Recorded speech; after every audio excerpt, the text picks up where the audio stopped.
نحمده ونصلي على رسوله الكريم اما بعد فاعوذ بالله من الشيطان الرجيم بسم الله الرحمن الرحيم عن جابر رضي الله تعالى عنه قال كان رسول الله صلى الله عليه وسلم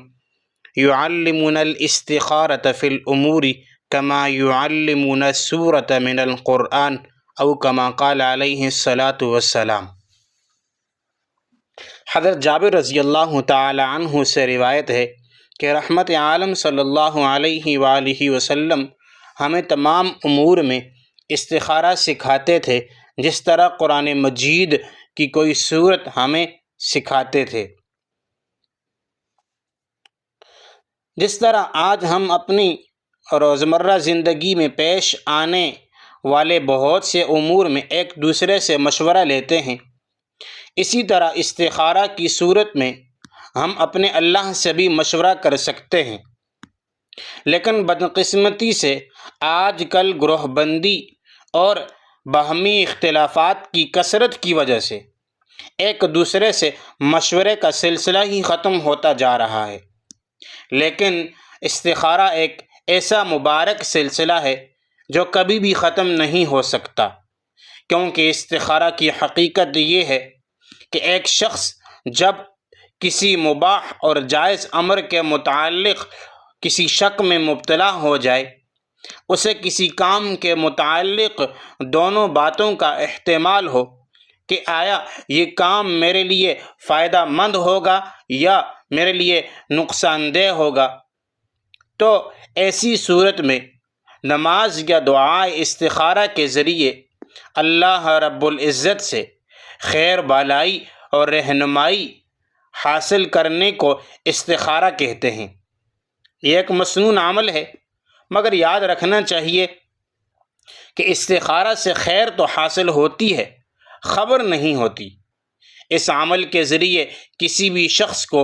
گزشتہ یا آئندہ کی کوئی خبر نہیں مل سکتی، یعنی وہ شخص یہ نہ خیال کرے کہ مجھے آئندہ یا گزشتہ کل کے بارے میں استخارہ کے ذریعے خبر حاصل ہوگی۔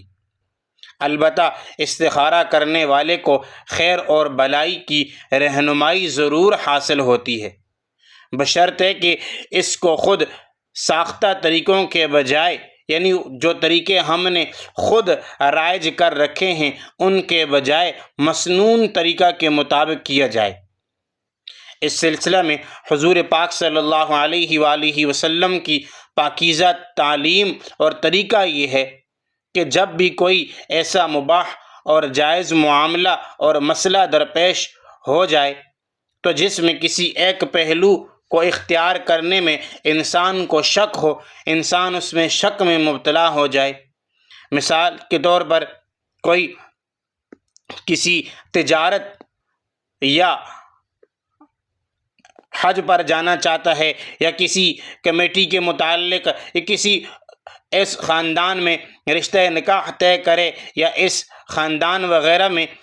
تو ایسے اس وقت اگر وقت مکروہ نہ ہو تو پھر وہ 2 رکعت نفل نماز پڑھ لے، اس لیے کہ حدیث میں منقول ہے فَلْيَرْكَعْ رَكْعَتَيْنِ مِنْ غَيْرِ الْفَرِيضَةِ، کہ اس نماز کی پہلی رکعت میں سورہ کافرون اور دوسری میں سورہ اخلاص پڑھ لے تو یہ بہتر ہے۔ البتہ اگر استخارہ کی نماز کا موقع ہی کسی وجہ سے نہ ملے یا فرض نماز ادا کرنے کے بعد استخارہ کرنا ہو تو پھر نماز کے بعد اللہ تعالیٰ کی طرف دل سے متوجہ ہو کر دعا مانگے، جو کہ احادیث میں نبی صلی اللہ علیہ وآلہ وسلم سے منقول ہے۔ ایک تو وہ استخارہ کی لمبی دعا ہے، اگر وہ کر لی جائے تو وہ بہت بہتر ہے، وہ بہت جامع دعا ہے کہ اس جیسی تو کوئی دعا ہے ہی نہیں۔ یہی وجہ ہے کہ ہمارے علماء اکرام فرماتے ہیں کہ یہ اتنی جامع دعا ہے کہ نماز کے بغیر اگر کوئی نفل نماز نہ پڑھے، صرف یہی دعا پڑھ لے تو پھر بھی اس کا مقصد حاصل ہو جائے گا۔ دوسری روایتوں میں یہ بھی ہے کہ اگر اچانک کوئی معاملہ یا مسئلہ اس کے سامنے آ جائے اور وقت کی کمی ہو اور فوری طور پر اس کو فیصلہ کرنا ہو اور نماز کا موقع نہ مل رہا ہو تو پھر اس میں